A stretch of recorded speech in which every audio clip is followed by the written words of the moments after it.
दोस्तों, ये हम लोगों का विश्व की प्रमुख खाड़ियों का पार्ट 2 होगा और ये लास्ट पार्ट है। इसमें आज हम लोग विश्व की प्रमुख 40 खाड़ियों का अध्ययन करेंगे, लोकेशन को समझेंगे, कुछ कहीं कॉन्सेप्ट होगा तो उसको भी देख लेंगे। पिछले वाले में हम लोगों ने लगभग 22 के आसपास खाड़ियों की स्टडी की थी।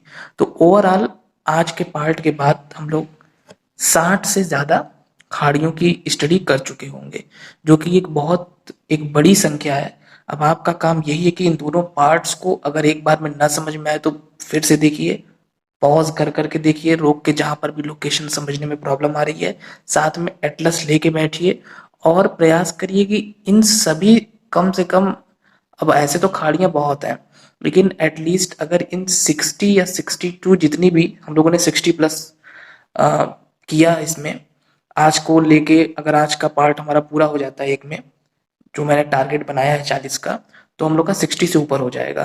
तो अगर आप इतना भी तैयार कर लेंगे बेस और कर्व्स को, तो वो बहुत हेल्पफुल होगा वर्ल्ड मैपिंग के लिए। तो चलिए इस पार्ट 2 को शुरू करते हैं। इसमें सबसे पहले एक चीज हम बता दें, ये वही अपना पुराना वाला मैप है जिसमें मैंने आपको स्ट्रेट्स बताई थी। तो इसमें इधर स्ट्रेट्स लिखी हुई हैं, तो उसको आपको ध्यान नहीं देना है, उसको लिखे रहने दीजिए, क्योंकि उससे अब हमारा कोई मतलब नहीं है। स्ट्रेट तो हम लोग पढ़ चुके हैं। और यहाँ पे ये ब्लैक पेन से मैंने लिखा था, ये यहाँ पे मैंने आपको स्ट्रेट्स बताई थी, तो ब्लैक वाले से आपको कोई मतलब नहीं है। इस मैप में दो चीजें आपको नहीं ध्यान देनी है।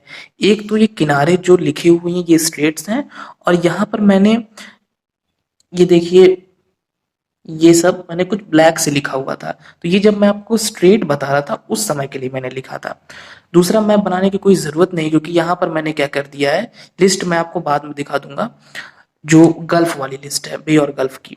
यहाँ पर जहां जहां खाड़ियां हैं वहां वहां मैंने ब्लू स्केच से नंबरिंग की हुई है। तो ये जो ब्लू स्केच वाली नंबरिंग है इसको आपको ध्यान देना है, ब्लैक नंबरिंग को नहीं देखना है। और ये लिस्ट स्ट्रेट की है तो इससे कोई मतलब है ही नहीं। और बाकी जब हम लोग चैप्टर में आगे पढ़ेंगे तो चीजें और क्लियर होती जाएंगी। तो चलिए अब हम लोग शुरू करते हैं। सबसे पहले यहां पे हम लोग आते हैं। ये है आपका कमचटका प्रायद्वीप। यहाँ पे सखालिन द्वीप है, और सखालिन द्वीप ये ओखोटस्क सागर है। और ये है आपका, ये जो निकला हुआ भाग है तीन ओर जल से घिरा हुआ, ये है कमचटका प्रायद्वीप। ठीक है। और इस कमचटका प्रायद्वीप के ऊपर यहाँ एक छोटा सा धंसा हुआ पार्ट है, इसको हम लोग बोलते हैं गल्फ ऑफ अनादीर, अनादीर की खाड़ी। ये बहुत छोटी सी एक खाड़ी है, जो कि जल्दी हमको मैप्स में दिखती भी नहीं है, तो इसको ध्यान से देखिएगा आप। नंबर एक। नंबर दो, अब हम लोग आगे बढ़ते हैं। और ये मैंने अभी आपको बताया, ये सखालिन द्वीप है। और ये सखालिन द्वीप जो है ये रशिया का पार्ट है। और स्ट्रेट वाले चैप्टर में मैंने आपको बताया था कि ये सखालिन द्वीप और ये है होकाइडो, इन दोनों के बीच में यहाँ पे एक जलसंधि, मैंने नंबरिंग भी खैर यहाँ पे की हुई है। ये जलसंधि आपको याद होगा, मैंने आपको सोया स्ट्रेट के बारे में बताया था। और चैप्टर के एंड में एक स्ट्रेट के बारे में मैंने आपको और बताया था, ये है स्ट्रेट ऑफ टैटरी।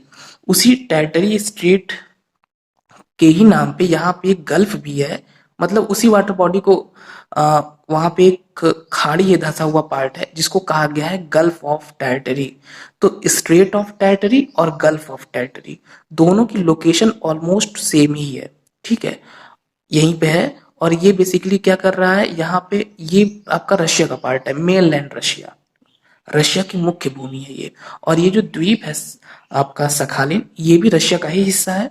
और इस मेनलैंड रशिया और इस सखालिन द्वीप, इन दोनों के बीच की जो यहाँ पे वाटर बॉडी है, नंबर 2 लिखा हुआ है, ये है आपकी gulf of territory. Important gulf है ये। चलिए दो हम लोग की खाड़ियां हो गई। अनादिर की खाड़ी हम लोगों ने देखी और गल्फ ऑफ टेरिटरी को देखा, टेरिटरी की खाड़ी। अब आगे बढ़ते हैं नंबर 3। यहाँ पे आप देख रहे हैं कोरियन पेनिसुला। ये सिंपल है, कोरियन पेनिसुला के पास में ये छोटा सा धंसा हुआ पार्ट है, ये है कोरिया बे या कोरिया की खाड़ी। ये बहुत ही कम फेमस है, जल्दी हमको मैप में नहीं मिलती। जब आप कोरिया की स्टडी करेंगे, कोरिया का मैप देखेंगे, स्पेशली आप इस ईस्ट एशियन पार्ट का मैप देखेंगे, तो वहां पे ये आपको देखने को मिलेगी। लेकिन फिर भी जानकारी होनी चाहिए। बिल्कुल कोरिया के पास है, तो ये कोरिया बे है। और इसके इधर थोड़ा सा ही बगल में नंबर 4, ये तो फेमस है, गल्फ ऑफ बोहाई, या कहीं कहीं गल्फ ऑफ पोहाई भी लिखा होता है।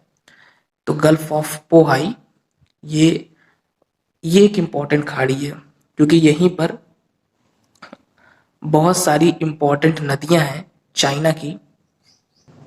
जब हम लोग एशिया के रिवर्स की स्टडी करेंगे तो पढ़ेंगे, जैसे आपको याद होगा हुआंगहो नदी यहीं गिरती है, यहाँ गल्फ ऑफ पोहाई है, आगे पीला सागर है, येलो सी, उसको तो हम लोग सागरों वाले चैप्टर में देखेंगे।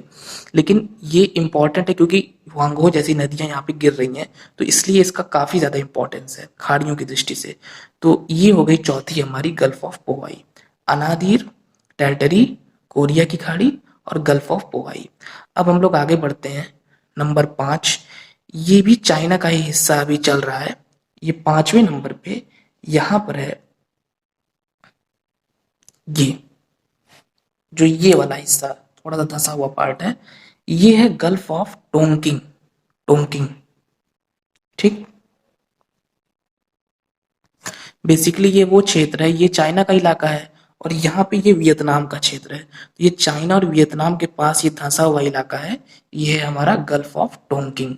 TONKI, यानी स्पेलिंग आ रही होगी स्क्रीन पे, देख लीजिएगा उसको। 5 हो गया।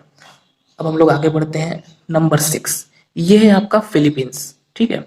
और फिलीपींस की कैपिटल आपको पता होगा मनीला, तो उस कैपिटल के ही नाम पे इस वाटर बॉडी का नाम रखा गया है मनीला बे, या मनीला की खाड़ी। बहुत ही सिंपल है, बस कुछ कुछ कहीं कहीं तो अगर आपको किसी इंपॉर्टेंट शहर का नाम याद है, राजधानी का नाम याद है, तो उसी के नाम पे रखा गया नाम। 6 तक हो गया था। अब नंबर 7 हमारा, ये तो जब हम लोग ऑस्ट्रेलिया पढ़ रहे थे तो इसके बारे में बहुत अच्छे से पढ़े।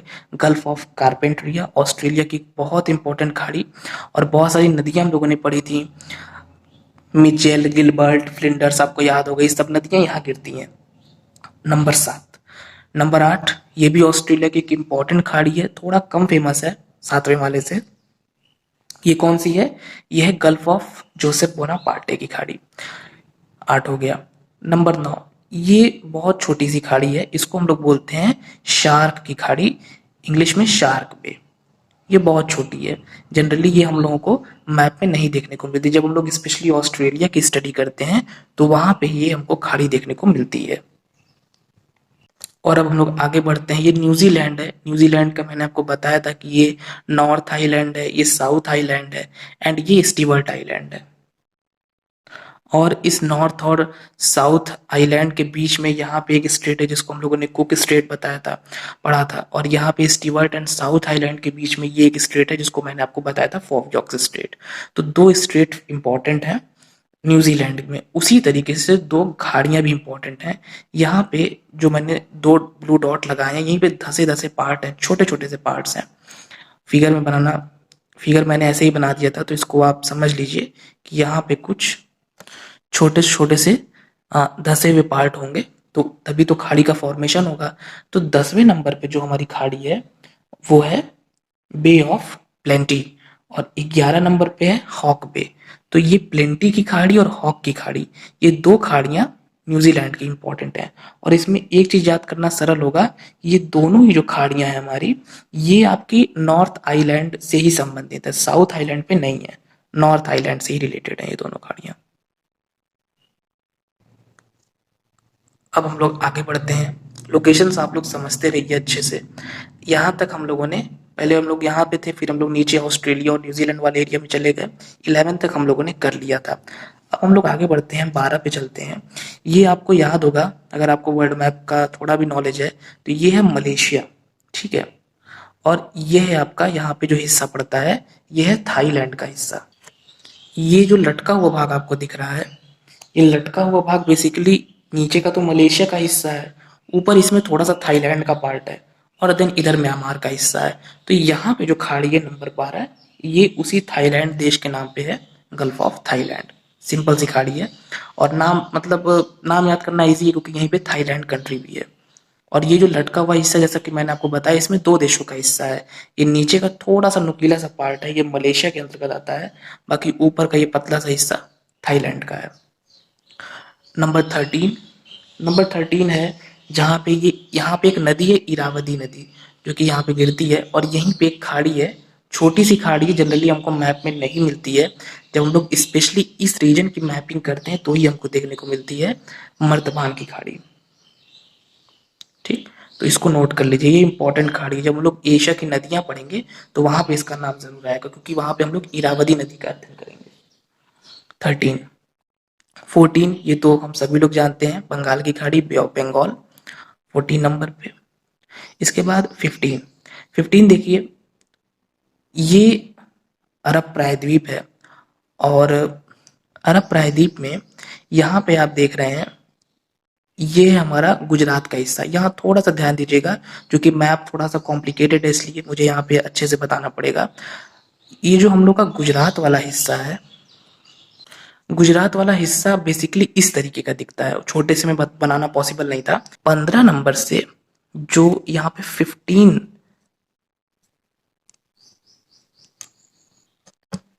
लिखा हुआ है, तो 15 से तो मैंने यहाँ पे खंबात की खाड़ी को दिखाया है, और 16 से मैंने ऊपर यहाँ पे कच्छ की खाड़ी को दिखाया है। आप देख भी रहे हैं कि 16 ऊपर है, तो यहाँ पे ऊपर वाले हिस्से में कौन सी, ये कच्छ की खाड़ी है, और 15 नीचे यहाँ पे पॉइंट लगा हुआ है, तो ये है आपकी खंबात की खाड़ी। तो ये थोड़ा सा कठिन था, इसलिए मैंने अलग से इसको बता दिया। अब आगे बढ़ते हैं। नंबर 17, यहाँ यहाँ पे मैंने डॉट लगाया है, इस वाले हिस्से पे। यह है आपका क्या, यह है गल्फ ऑफ ओमान, क्योंकि यहीं पे ओमान देश है उसी के नाम पे। और 18 ये सिंपल है, पर्शियन गल्फ, फारस की खाड़ी। ठीक, अब आगे बढ़ते हैं हम लोग। 19 यहाँ पे एक देश है यमन, और यमन का एक इंपॉर्टेंट शहर है अदन। अदन के नाम पे यहाँ जो मैंने ब्लू डॉट लगाया है, 19वां नंबर, ये है अदन की खाड़ी। ठीक, 19 पे। अब हम लोग अफ्रीका वाले रीजन में आ जाते हैं। ये मेडागास्कर द्वीप है, और उसके नीचे यहाँ पे एक छोटी सी खाड़ी है, डेला गोवा की खाड़ी। डेला गोवा पे धसा हुआ हिस्सा है। फिर यहाँ पे 21 हेलेना पे, हेलेना की खाड़ी। 22 वॉल्विस पे, वॉल्विस की खाड़ी। और यहाँ पे थोड़ा सा ध्यान दीजिएगा, 22 के बाद 23 मैंने थोड़ा सा इधर लगाया है डॉट। ये जो हिस्सा है ये गिनी की खाड़ी का हिस्सा है, गल्फ ऑफ गिनी। ये बेसिकली ये पूरा जहां मैं आपको स्केच से दिखा रहा हूँ, ये पूरा गिनी की खाड़ी है। और उस गिनी की खाड़ी जिसको मैं 23 से बता रहा हूँ, यहीं पे दो छोटी छोटी खाड़ियां हैं, जिसको कि मैं बता रहा हूँ यहाँ 24 से। ये है बाइट ऑफ बॉनी और बाइट ऑफ बेनिन। कभी कभी क्या होता है कि खाड़ी के अंतर्गत एक खाड़ी होती है, जैसे मैंने आपको जब पार्ट 1 बताया था, तो उसमें हडसन बे के अंतर्गत जेम्स बे है। उसी तरह गल्फ ऑफ मेक्सिको के अंतर्गत गल्फ ऑफ कैम्पेश है। वैसा ही कुछ केस यहाँ पर है कि आपका ये पूरा तो गिनी की खाड़ी है, लेकिन इस गिनी की खाड़ी के अंतर्गत के संपर्क में ही, या उसी के एरिया में ही, यहाँ पे इस हिस्से में जो वाटर बॉडी है, ये बाइट ऑफ बॉनी कहते हैं 24। और यहाँ पे जो वाटर बॉडी है, इसको बाइट ऑफ बेनिन कहते हैं। ऐसा होता क्यों है, पर्सनली मुझे ऐसा लगता है कि जैसे मान लीजिए ये कोई हिस्सा है, ये कोई हिस्सा है, ठीक है। अब इसमें अगर कोई और धंसा हुआ पार्ट हो गया, ये और धंसा हुआ पार्ट हो गया ऐसे, तो इस पूरे का तो एक नाम हो जाएगा, और ये दोनों धंसे हुए पार्ट भी इसी के अंतर्गत आएंगे। लेकिन विद्वान लोग क्या करते हैं कि इस वाले हिस्से का एक नया नामकरण कर देते हैं। तो वैसा ही कुछ यहाँ पर भी है तो ये गिनी की खाड़ी, लेकिन गिनी की खाड़ी में भी कुछ धंसे हुए हिस्से हैं, उनका अलग नाम कर दिया गया है। जैसे यहाँ पे बोन्नी, और यहाँ पे Benin, bight of Benin and bight of Bonny. ठीक है, और अब हम लोग आगे बढ़ते हैं। ये हमारा भूमध्य सागरीय क्षेत्र है, और भूमध्य सागरीय क्षेत्र में ये दो धंसे हुए हिस्से हमको देखने को मिल रहे हैं। ये अगर हम लोग कंट्री के हिसाब से देखेंगे, तो ये जो हिस्सा है, ये बेसिकली ट्यूनीशिया और लीबिया, जो हमारे दो देश हैं अफ्रीका के, ट्यूनीशिया यहाँ पर पड़ता है, यहाँ पे लीबिया पड़ता है। उसी हिस्से में ये आते हैं, उसी देश के अंतर्गत ये आते हैं, क्योंकि यहाँ पे ये थोड़ा सा हिस्सा ट्यूनीशिया का, यहाँ पे लीबिया देश पड़ जाता है। तो ये जो 26 है, ये है गेब्स की खाड़ी, जिसको हम लोग इंग्लिश में बोलेंगे गल्फ ऑफ गिब्स। और बगल में, जस्ट बगल में एक छोटी सी और खाड़ी है जिसको कि हम लोग बोलते हैं गल्फ ऑफ सिद्रा। गिब्स की खाड़ी एंड सिद्रा की खाड़ी। तो ये आपकी अफ्रीका की खाड़ियां कंप्लीट हो गई। हम लोगों ने कौन कौन सी देखी, अगर मैं आपको रिवाइज करवाऊं तो हम लोगों ने वाल्विस बे को देखा, डेलागोआ बे को देखा, गिनी की खाड़ी, Helena bay, Gibbs bay, gulf of Gibbs, sorry इसके लिए गल्फ टर्म हम लोग यूज करते हैं। और यहाँ पे है गल्फ ऑफ सिद्रा। और अभी हम लोगों ने बाइट ऑफ बेनिन और बाइट ऑफ बोन्नी को इधर देखा था। तो ऑस्ट्रेलिया में भी हम लोगों ने कुछ अलग अलग खाड़ियों को देखा था, कारपेंटेरिया, जोसेफ बोनापार्टे। तो इससे क्या हो रहा है, वर्ल्ड मैपिंग से हम लोगों का कॉन्टिनेंट टू कॉन्टिनेंट भी हम लोग खाड़ियों की स्टडी कर ले रहे हैं। तो ये आपका अफ्रीका वाले रीजन का कंप्लीट हो गया और हम लोगों ने 27 तक कर लिया। अब हम लोग आगे बढ़ते हैं। ये 28 है और ये आपका देश है इटली। इटली के पास ये एक धसा हुआ हिस्सा है, ये मैंने ब्लू डॉट लगाया है यहाँ पे। ये है गल्फ ऑफ ट्रेंटो। गल्फ ऑफ ट्रेंटो, यहीं पे एक स्ट्रेट भी मैंने आपको बताई थी, ये अभी भी मार्क लगा है इस पे, आपको याद होगा, स्ट्रेट ऑफ ओट्रांटो। चलिए इसको मैं फिर से बता दे रहा हूँ। यहाँ पे एड्रियोटिक सी है और यहाँ पे आयोनियन सी है, इन दोनों को ये कनेक्ट करती है, स्ट्रेट ऑफ ओट्रांटो। और स्ट्रेट ऑफ ओट्रांटो के पास ही जो धसा हुआ हिस्सा है इटली के संपर्क में, इटली का ही पार्ट होगा वो है गल्फ ऑफ टेरेंटो। गल्फ का नाम टेरेंटो है, स्ट्रेट का नाम ओट्रांटो है, थोड़ा सा स्पेलिंग में अंतर है। 28 29, ये एक बहुत ही इंपॉर्टेंट खाड़ी है, गल्फ ऑफ जेनोआ। क्योंकि जो 29 है ये इटली देश है यहाँ पे, और यहीं पे इटली का एक बहुत ही इंपॉर्टेंट शहर है जेनोवा, उसी के नाम पे इस खाड़ी का नामकरण किया गया है गल्फ ऑफ जेनोवा। और उसी जेनोवा के बगल में एक और छोटी सी खाड़ी है जिसको हम लोग बोलते हैं गल्फ ऑफ लायंस। तो डिफरेंस हम इसमें ऐसे कर सकते हैं तो दोनों बहुत पास पास, लेकिन जो गल्फ ऑफ लायंस है ये बेसिकली फ्रांस के एरिया में आती है। और जो ये गल्फ ऑफ जेनोवा है ये मुख्यतः क्या, ये इटली के ही एरिया में आती है, क्योंकि इटली यहाँ तक है और यहीं पे गल्फ ऑफ जेनोवा है। देन इधर आपका फ्रांस शुरू हो जाता है तो वहां पे गल्फ ऑफ लायंस है। तो गल्फ ऑफ लायंस का संबंध कह सकते हैं फ्रांस से है, एंड गल्फ ऑफ जेनोवा का जो संबंध है वो हम कह सकते हैं इटली से है। अब हम लोग आगे बढ़ते हैं। 31, इसको तो आप सभी लोग जानते होंगे, बे ऑफ बिस्के, बिस्के की खाड़ी। बहुत सारी इंपॉर्टेंट नदियां यहाँ पे गिरती हैं। जब हम लोग इस पूरे रीजन की ज्योग्राफी को पढ़ेंगे, ड्रेनेज को पढ़ेंगे, तो और अच्छे से ये चीज और क्लियर होगी। यहाँ पे आपका फ्रांस है एंड यहाँ पे स्पेन है, यहाँ पे पुर्तगाल है। फ्रांस, स्पेन एंड पुर्तगाल तो खैर काफी नीचे पड़ जाता है। तो स्पेशली हम ये कह सकते हैं कि फ्रांस और इधर स्पेन, इन दोनों के बीच में थोड़ा सा ये ट्राइंगल सा शेप बन रहा है, यहीं पे है बे ऑफ बिस्के। तो फ्रांस और स्पेन को दिमाग में रखिए और समझ लीजिए कि उन फ्रांस और स्पेन के बीच में थोड़ा सा ट्राइंगल लिए हुए यहाँ पे है बिस्के की खाड़ी। 31, अब हम लोग आगे बढ़ते हैं। ये है हमारा यूनाइटेड किंगडम, ब्रिटिश आइल्स, यहाँ पे यूनाइटेड किंगडम है, इधर रिपब्लिक ऑफ आयरलैंड है, और यहाँ पे यहीं पे एक छोटा सा धसा हुआ हिस्सा है, छोटी सी खाड़ी है, बहुत स्मॉल सी, वॉश बे। ठीक,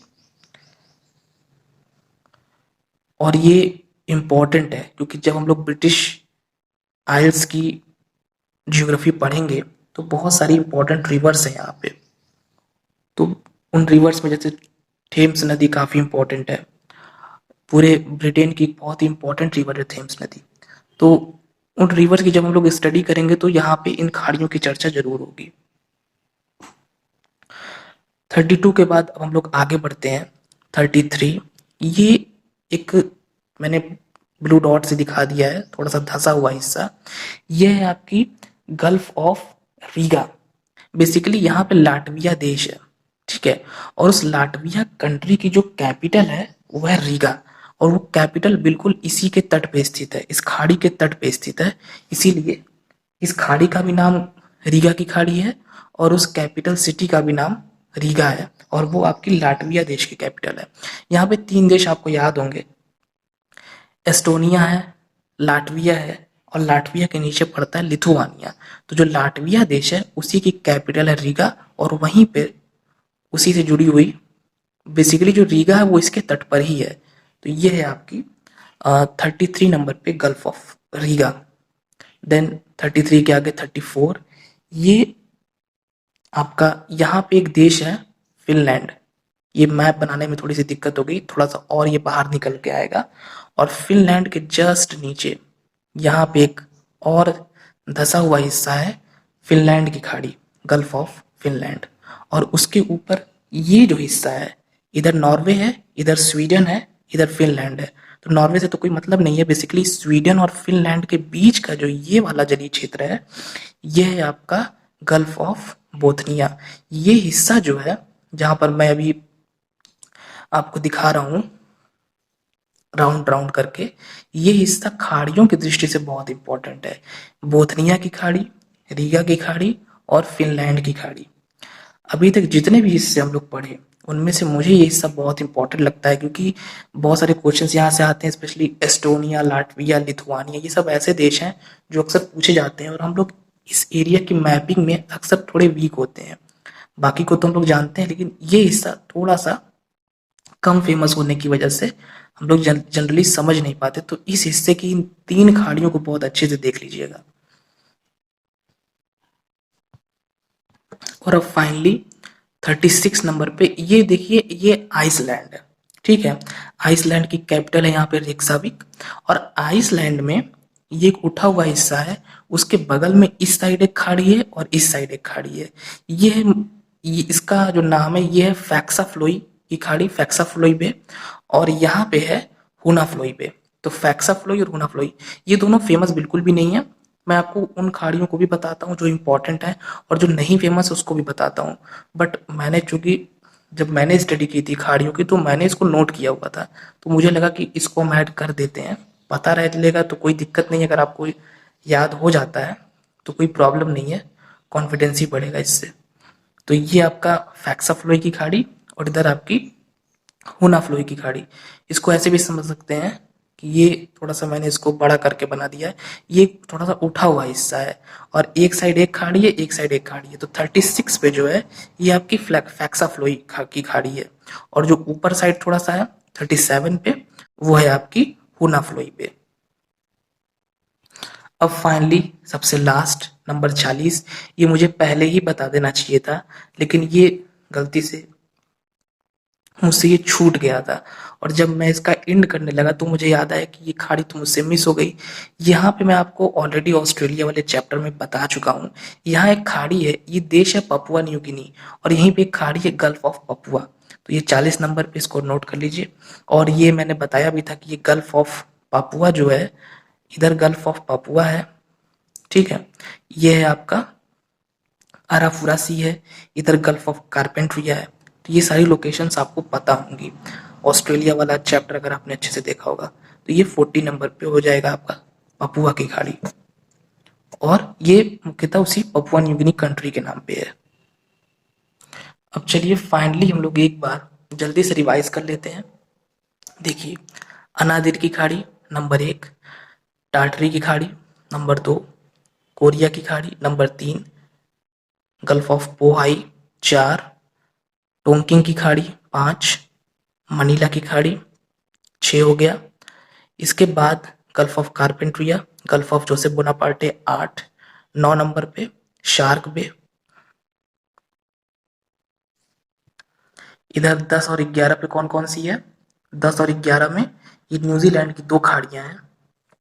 10 नंबर पे है आपकी प्लेंटी की खाड़ी, और 11 नंबर पे है आपकी हॉक की खाड़ी। इसके बाद गल्फ ऑफ थाईलैंड, मर्तबान की खाड़ी, बंगाल की खाड़ी 14।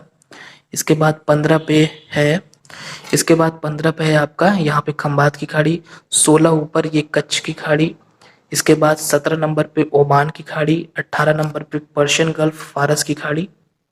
19 gulf of Aden. 20 Delagoa bay. 21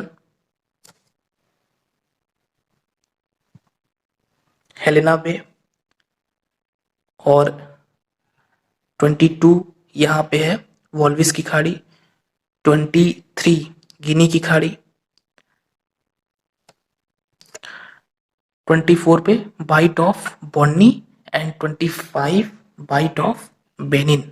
ठीक है, 25 तक हो गया। Gulf of Gabes and gulf of Sidra 26 and 27।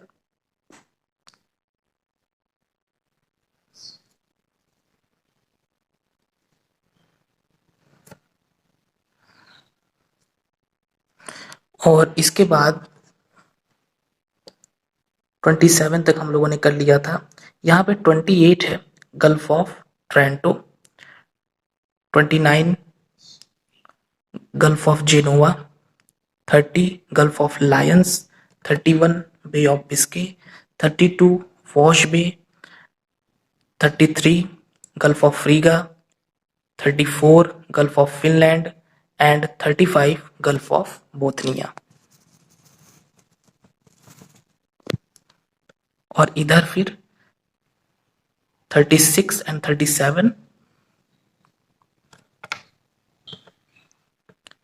ये आपका पहले पड़ेगा फैक्सा फ्लोई की खाड़ी और बाद में इधर वाला पड़ेगा होना फ्लोई की खाड़ी।